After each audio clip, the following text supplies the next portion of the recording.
2019-жылы бизге Аида Жакыбалиева кайрылды эле ушу балыкчыда касса фиништен жабыркагандарга жардам берилет. Мен ошондо убада бергем, колуман келишинче башым аман болсо жардам беребиз деп. Ошонун дагы бир жакшы нышаны бүгүн болуп атат.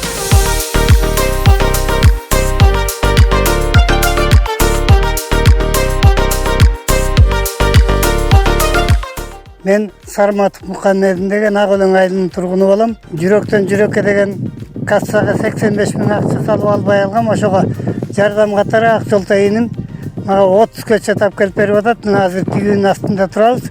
Тигип баштайбыз Кудай буйрса. Болгон мүмкүнчүлүктүн жетишинче аракет кылып өстүргөнгө аракет кылабыз.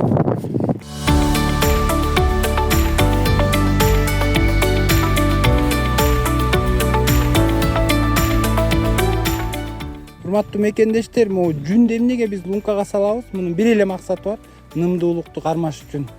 Анан достор, мынакей биз эмнеге чуңкурчанын тереңдигин бир, туурасын бир, узундугун бир кылабыз?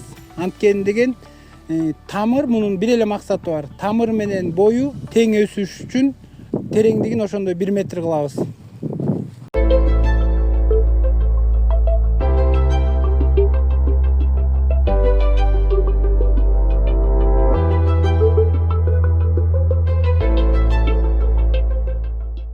Жакшы Жапониянын макалы бар. Адамдарга балык бергенче кайырмак бер деп. Ошентип биз 30 көчөт белек кылып атабыз. Ошо 85 000-ин ошо көчөттү тигип эмгектенип ошо менен чыгарып алсын деп.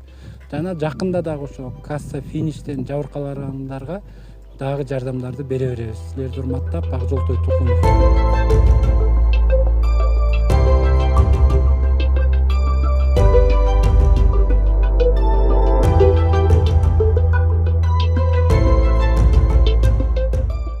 Мынакей, эмне үчүн биз көчөттөрүбүздүн алдына 1 килограммдан 2 килограммдан арпа салабыз? Анткени мунун бир эле максаты бар. Биринчи тиккенде көчөт жылуу арпа өңгөндө тез амал алат. Максат ошо. Мынакей достор, Мукам байке Ак Өлөңдөгү биздин айткан тапшырмаларды аткарып, даже андан көп мындай чын ыклас менен талабы бар экен көрсөтүп, мына момча кык даярдап коюптур 30 көчөткө. Мынакей бирге бир казганыбыздын себеби астына деген биринчи мындай топурак салдык, чопо. Андан кийин кык, кайра чопо, андан кийин кара топурак салабыз дагы, анан кык менен аралаштырабыз. Бул жакшы тамыр, жакшы азыктаныш үчүн ушундай иш-чараны кылып атабыз. Мынакей көчөт отургузганда кургап калган баштардыларын алып коебуз кесип. Себеп жаңы жерден суу ичкенине жакшы болот.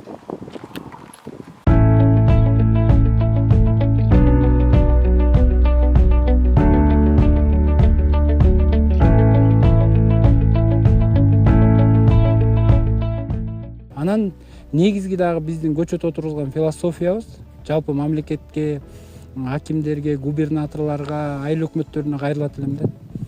1000 көчөттү мактанып, селфи кылып, пиар кылып тиккенден көрө, бизге окшоп сапаттуу 30 көчөт тиксеңиздер, ошо кыргыз элине пайдалуу. Ал айырмасы жок. Бакчада өсөбү, бирөөнүн коросунда өсөбү, мамлекеттин жеринде өсөбү, бирок ал көчөт өзүнүн милдетин аткарып, өсүп өнүп чыгыш керек. Көчөттү баладай 5 жыл, 10 жыл багбан болуп караш керек.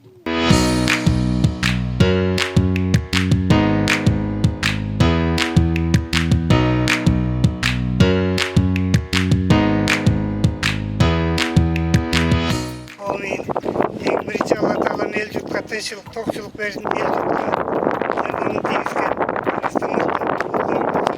ишиңер болуп, тиккен көчөттөрүбүз бала бактырабызга, чөмүрөбүзгө жакшы буйруктуу, жемиштүү жемиштерден болсун.